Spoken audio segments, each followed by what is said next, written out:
Varicose వ్యాధితో బాధపడుతున్నారంట. తక్కువ ఖర్చుతో ట్రీట్మెంట్ కావాలి అనుకుంటే ఎవిస్ హాస్పిటల్ని సంప్రదించండి. నమస్తే రమ్మగారు. నమస్తే జయ. రమ్మగారు, దేవుడు మన మాట వినాలి. రాంగ్ క్వశ్చన్ ఏమో ఇది, నాకు తెలిసి. మనం ఆయన మాట కదా వినాలి. అవును కదా, అంటే బహుశా క్వశ్చన్ ఇచ్చిన వాళ్ళు మన పిల్లల ఉద్దేశం మన కష్టాలు మన బాధలు మనం చెప్పుకుంటే ఆయన విని తీర్చాలి అన్న సెన్స్ అయి ఉండొచ్చు. అప్పుడు ఏం చేయాలంటే, దేవుడు మన మాట వినాలంటే ఏం చేయాలి? ముందు మనం దేవుడి మాట వినాలి. ఆయన్ని భక్తితో కొలవాలి ఫస్ట్, అప్పుడు కదా. సాధారణంగా ఈ ప్రశ్నలు ఉంటాయి జయ. నా మొర ఆలకించలేదు దేవుడు. అది ఇది కరెక్ట్ పదం. ఎంత ప్రార్థించానో కానీ నేను అనుకున్న పని జరగల, ఆ ప్రమాదం తప్పల, ఈ ఆరోగ్యం కుదిరి ఈ మనిషి మాకు దక్కలేదు. ఎన్నో ప్రార్థనలు చేసాం, ఎన్ని మొక్కులో మొక్కాం, ఎన్నో గుళ్ళు గోపురాలు తిరిగాం, ఈ పని కోసం ఎన్నో మొక్కులు మొక్కాం. అయినా కూడా దేవుడు మా మొర ఆలకించలేదు, మొర ఆలకించలేదు. ఇదే పాయింట్ వందల వేల సార్లు వింటాం. మనం కూడా ప్రతి వాళ్ళు మన జీవితంలో కొన్నిసార్లు అయినా దీన్ని అనుభవిస్తాం. దీన్ని సరిపెట్టుకోవాలి జయ. అంటే ఎట్లా అంటారు? నీకు ఒక ముళ్ళు గుచ్చుకుంది, మో దేవుడా అంటాం, ఆ ముళ్ళు తీశారు, అయ్య బాబోయ్ ఎంత ముళ్ళు అంటారు, బటపటారు నెత్తురు కారిపోతాం. వెంటనే మనకేమనిపిస్తుంది? దేవుడు లేడు, ఇప్పుడు ఇంత కాల్లో ముళ్ళు గుచ్చుకుంది, నేను గుడికి వెళ్దాం అనుకున్నా ఎలా వెళ్తాను, ఊరు వెళ్ళాలి ఎలా వెళ్తాను, నేను అదేదో పని చేయాలి, నేను ఎట్లా చేయగలను, కాళ్ళు కట్టుకట్టాలి, దీనికి కుట్లు పడ్డాయి, అదేదో చీరుకుపోయింది, ఆఫీసులో మీటింగ్ ఉంది, లేదా మర్నాడు ప్రయాణం ఉంది, పెళ్ళుంది, పేరెంట్ ఉంది, ఇవన్నీ పోతాయి. దుర్మార్గుడు చూసావా దేవుడు ఎంత పని చేశాడు. ఇవి సాధారణంగా అందరికీ వచ్చాయి. ఒట్టి పుణ్యానికి గుచ్చుకుందే, ఇప్పటిదాకా కూర్చున్నావు, చిటుక్కున ముళ్ళు పిలిచినట్టుంది, ఆ మధ్యలో నాబోటి ఓ పెద్దకే నుంచుంటుంది, ఫోన్ లేరా నాయన, కాల్లో గుచ్చుకుంది, కంట్లో గుచ్చుకుంటేను, అదే కంట్లో గుచ్చుకుంటే ఈ ప్రయాణం ఇవాళ కాకపోతే రేపొద్దున చేస్తావు, ఈ మీటింగ్ ఈ పూట కాకపోతే ఇంకో పూట, ఇలాగే కుంటుకుంటూ పోతావు ఎక్కడో చోటికి. కన్నైతే ఇది నేను ముళ్ళని చెప్తున్నా, ఏ విషయమైనా ఇంతే కదా జయ. పెద్ద యాక్సిడెంట్ అయింది, కాలు విరిగింది, ఉద్యోగం పోయింది, చదువు సంవత్సరం ఆగిపోయింది, ఇంకేమిటో ఇది, ప్రాణం పోతే నువ్వేం చేసేవాడివి? ఒక సంవత్సరం పోయింది, మొత్తానికి ప్రాణం పోతే దేవుడు మొర ఆలకించినట్ట ఆలకించనట్ట? ఇప్పుడు ఇలా సరిపెట్టుకోవాలి. బేసిక్ రూల్ చేయ ఇది. దేవుణ్ణి మనం పరిపరి విధాలుగా ప్రార్థించినా మనకి ఏదైనా లభించలేదంటే దానికి తగిన పాత్రత మనకి లేదని అర్థము. నువ్వు రాసుకొచ్చుకోలా, దాన్ని మోసుకొచ్చుకోలా, దానికి సరిపడా నీ దగ్గర లేదు, అందుకే నీకు ఇవ్వాల. నీకు సరిపడాది నీకు ఇచ్చాడు. నువ్వు దేనికి పాత్రత కలిగి ఉన్నావో నీ పుట్టుకతోటి అది మొత్తం ఇచ్చాడు దేవుడు, నీకు ఇస్తాడు, ఇంకా ఇస్తూనే ఉంటాడు. మనం పుట్టిన దగ్గర నుంచి మరణించేదాకా మనం పొందేవన్నీ ఆయన ఎవడో అక్కడ కూర్చుని ఒప్పుకుంటేనే, అంతే, తన మాస్టర్ ప్లాన్లో ఆయన భాగంగా చేసుకుంటేనే ఇవన్నీ లభించాయి. ఆయన వద్దనుకున్నా కాదనుకున్నా లేదన్నా లేనట్టే. లేని టికెట్లని ఎన్ని చూస్తాం మనం? బాగా తప్పిపోయినవి, పారిపోయినవి, పోయినవి, పోగొట్టుకున్నవి, వెళ్ళిపోయినవి, వేరైపోయినవి ఎన్నో చూస్తాం. మనం అవి చూడటల్లా.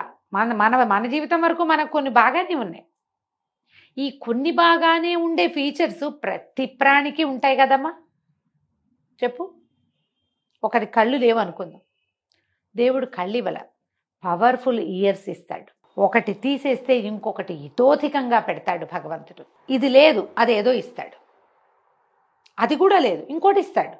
ఏదో రకంగా అసలు కాళ్ళు లేవు, చేతులు లేవు, చూసుకునే వాళ్ళు లేరు, దిక్కు లేదు, కానీ వాళ్ళు బతుకుతూనే ఉన్నారు లోకంలో. అంతే, వాళ్ళకు కూడా ఏదో ఇస్తాడమ్మా దేవుడు. ఆ సమయానికి ఏదో ఒకటి ఇస్తాడు.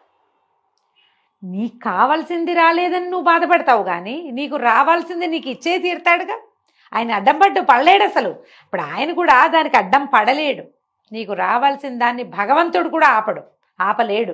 ఖచ్చితంగా వచ్చి తీరుతుందా రమ్మగారు? 100% మంచి అయినా చెడైనా. ఇందులో మనకి రావాల్సిన చెడు, మనం రాసుకొచ్చిన చెడుని తగ్గించుకునే అవకాశం భగవంతుడు ఇస్తాడమ్మా మనకి. అది ఇస్తాడు, చెడుని తగ్గించుకోవచ్చు. అప్పుడప్పుడు భగవంతుడు మన మొర ఆలకిస్తాడు.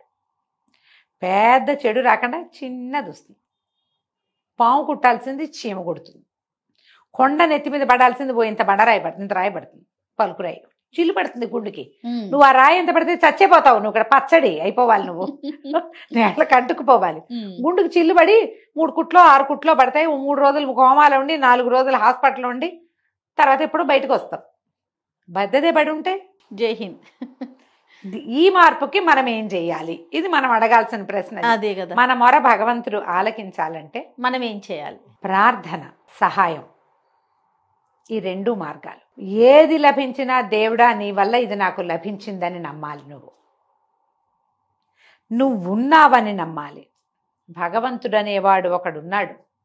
తెల్లవారి నిద్రలేచి ఒక దండం, ఒక ముద్ద అన్నం తింటూ ఒక నమస్కారం, ఓ 10 రూపాయలు వస్తే ఓ నమస్కారం, ఇది అవసరం. ప్రార్థన మొదటిది. రెండోది సహాయం. నీ వల్ల అయిన మాట సాయమో, పని సాయమో, డబ్బు సాయమో, చేతి సాయమో ఏదో ఒకటి చెయ్యి. నువ్వు చేసిన సహాయం నీ మీద పడే పెద్ద కొండని ఆపి చిన్న పలుకురాయిని పడేలాగా చేస్తుంది. సాధారణంగా చెప్తారు, ప్రార్థించే పెదవుల కంటే సాయం చేసే చేతులు గొప్పవి. కానీ సాయం చేసే చేతులున్న ప్రతివాడు ప్రార్థించే పెదవిని ఉంచుకుని తీరాలంటాను నేను. ప్రార్థించాలి వాడు. నువ్వు సహాయం చెయ్యి, నేను చెయ్యొద్దంటలేదుగా. దాంతోపాటు ప్రార్థన మాత్రం ఎందుకు చేయకూడదు? నువ్వు అదే కదా, ఒట్టి ప్రార్థన చేసి ఉండిపోవద్దు. ఇది చేసి అది చేయమంటున్నా. సహాయంతో పాటు ప్రార్థన కూడా చెయ్యి. ప్రార్థనతో పాటు సహాయం కూడా చెయ్యాల్సిందే. నువ్వు చేసి తీరాలి సాయం. పెద్ద ప్రార్థన వాడిలాగా గంటల తరబడి కాకపోతే ఒట్టిగా నామం, దేవుడి నామం, భగవంతుడు ఉన్నాడని నమ్మి ప్రవర్తించు, అది చాలుగా.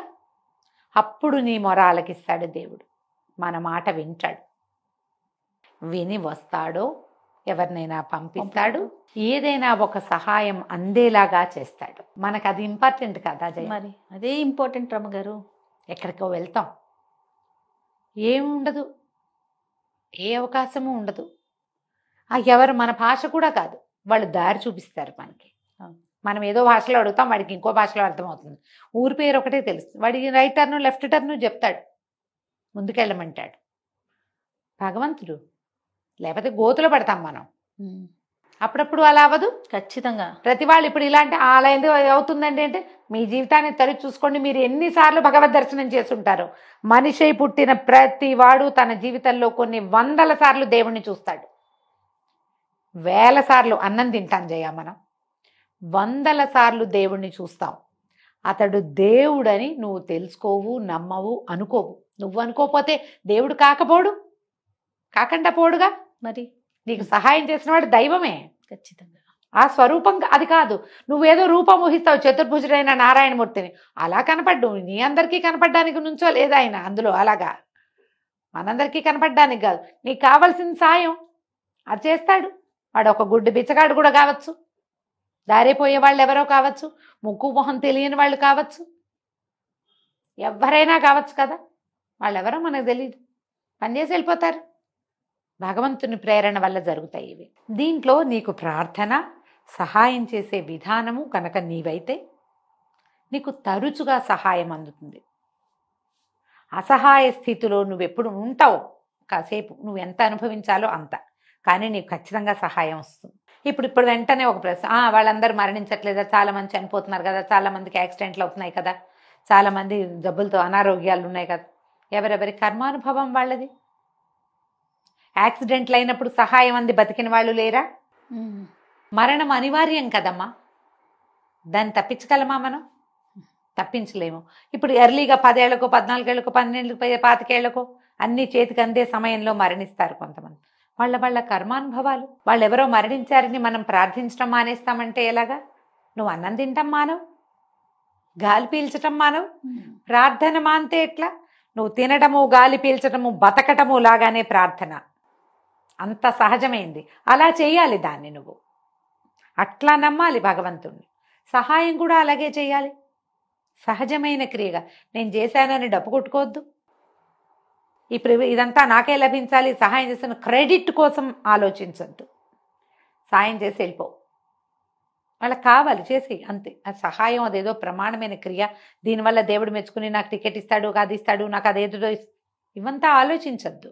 అది పనికిరాదు. అది క్యాజువల్గా చేయాలి. అది చేస్తే నీ మాట దైవం వింటాడు. దైవాన్ని వినిపించే ఏకైక ప్రక్రియ ఇదే, అంతే.